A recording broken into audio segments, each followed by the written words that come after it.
الحمدللہ وحدہ والصلاۃ والسلام علی من لا نبی بعدہ۔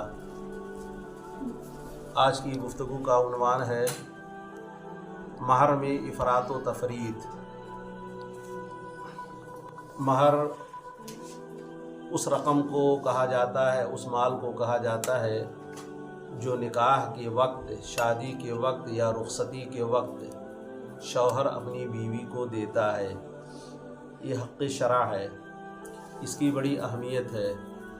اللہ کے نبی صلی اللہ علیہ وسلم ارشاد فرماتے ہیں، جس شخص نے نکاح کیا اور اس کی مہر دینے کی نیت نہیں ہے تو ایسا شخص گویا کہ زانی ہے۔ اتنی سخت وعید، زناکار بلاత్کار ہے، اتنی سخت وعید ہے۔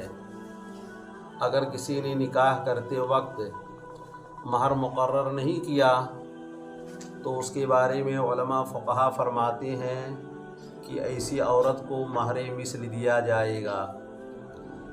مہر مثل کا مطلب ہوتا ہے کہ اس عورت کے بہنوں اور خاندان میں جتنا مہر پہلے سے مقرر چلا آ رہا ہے یا اس جیسی عورت کے لیے جو مہر مقرر ہے وہی مہر اس کو ملے گا۔ اس کو مہر مثل کہتے ہیں۔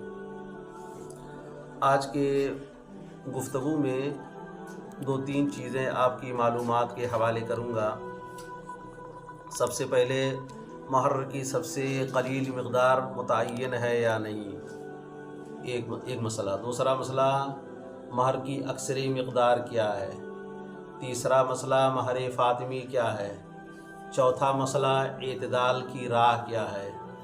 اور پانچواں اس میں تھوڑا سا ائمہ کے مسالک اور مذاہب بھی بیان ہو جائیں گے، اس لیے کہ ویڈیو دور دور تک پہنچے گی، بہت سارے لوگوں کی نگاہوں سے گزرے گی اور بہت سارے لوگ اس سے استفادہ کریں گے۔ تو مہر کی تعریف تو میں نے کر دیا۔ تو سب سے پہلے میں ذکر کر رہا ہوں کہ مہر کی سب سے اقل مقدار، لا مہر لاقل من 10 دراہم، کہ مہر کی سب سے کم مقدار 10 درہم ہے۔ معلوم ہوا کہ 10 درہم سے کم مقدار مقرر کرنا احناف کے نزدیک جائز نہیں ہے۔ یہ ہو گئی اقل مقدار۔ حق مہر کی زیادہ سے زیادہ کوئی حد مقرر نہیں ہے، تمام علماء کا اس پر اتفاق ہے۔ جبکہ احناف کے نزدیک کم سے کم مہر 10 درہم چاندی یا اس کی مقدار کے برابر رقم ہے۔ اب آپ کے دل میں ایک خیال پیدا ہو رہا ہوگا کہ یہ 10 درہم کا مطلب کیا ہے، اس کی مقدار کیا ہے۔ اگر کوئی آدمی مہر کی سب سے کم مقدار مقرر کرنا چاہے یا اپنی بیوی کو دینا چاہے تو اس کو کتنا دینا چاہیے؟ مروجہ حساب سے کے مطابق کم سے کم مہر 2 تولہ 7.5 ماشا چاندی کے برابر ہے۔ کم سے کم مہر 2 تولہ 7.5 ماشا چاندی کے برابر ہے۔ اب آج کے موجودہ وزن جو گرام اور کلو میں چلتا ہے اس کا بھی سن لیجئے، اور موجودہ رائج وزن کے مطابق 30 گرام 618 ملی گرام چاندی بنتی ہے۔ 30 گرام 618 ملی گرام چاندی یہ سب سے مہر کی سب سے کم مقدار ہے۔ احناف کے نزدیک اس سے کم مہر مقرر کرنا جائز نہیں ہے۔ چاندی کی قیمتوں میں اتار چڑھاؤ ہوتا رہتا ہے، اس لیے روپے میں، نقد روپے میں اتنی اس کی کیا مالیت بنتی ہے آپ سنار سے صرافہ بازار میں اس سے معلوم کر سکتے ہیں۔ آئیے اب آگے بڑھتے ہیں،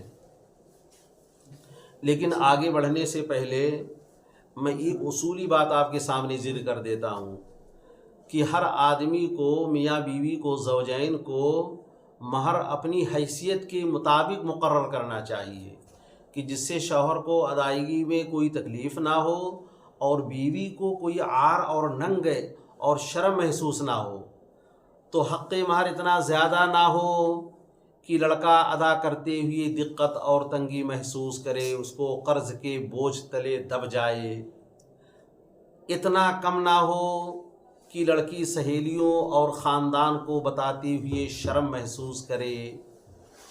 زمانے کے رواج کے مطابق اور دونوں کی حیثیت کے مطابق ایک مقررہ رقم مقدار نقد روپے پیسے کی شکل میں یا سونے چاندی کی شکل میں یا زیور کی شکل میں مقرر کی جا سکتی ہے۔ اب آگے مہر کی حیثیت، مہر کا فلسفہ اور مہر کی تاریخ سنیے۔ رسول اللہ صلی اللہ علیہ وسلم کے زمانے سے پہلے زمانے جاہلیت میں نکاح کا جو شریفانہ طریقہ عربوں میں رائج تھا اس میں مہر مقرر کیا جاتا تھا۔ اسلام نے اس طریقے کو برقرار رکھا۔ مہر اس بات کی علامت ہے کہ نکاح کرنے والا عورت کا طالب ہے، اس کی نیت صحیح ہے، عورت کا خواستگار ہے، اس لیے وہ اپنی حیثیت اور استطاعت کے مطابق مہر کا نذرانہ پیش کرتا ہے اور اس کی ادائیگی کی ذمہ داری لیتا ہے۔ قرآن پاک میں اللہ تعالیٰ نے سورہ نساء آیت نمبر 24 میں ارشاد فرمایا ہے وَأُحِلَّ لَكُم مَّا وَرَاءَ ذَلِكُمْ أَن تَبْتَغُوا بِأَمْوَالِكُمْ۔ اس کا مطلب یہ ہے کہ محرمات کے علاوہ سب عورتیں تمہارے لیے حلال ہیں بشرطے کہ تم ان کو اپنے مالوں کے ذریعے طلب کرو۔ اس آیت سے معلوم ہوتا ہے کہ مہر مال ہی ہو سکتا ہے، مال کے علاوہ دوسری چیز مثال کے طور پر تعلیم قرآن یا خدمت وغیرہ مہر نہیں بن سکتی ہے۔ یہی جمہور کا مسلک ہے، یہی ائمہ ثلاثہ کا مسلک ہے۔ صرف حضرت امام شافعی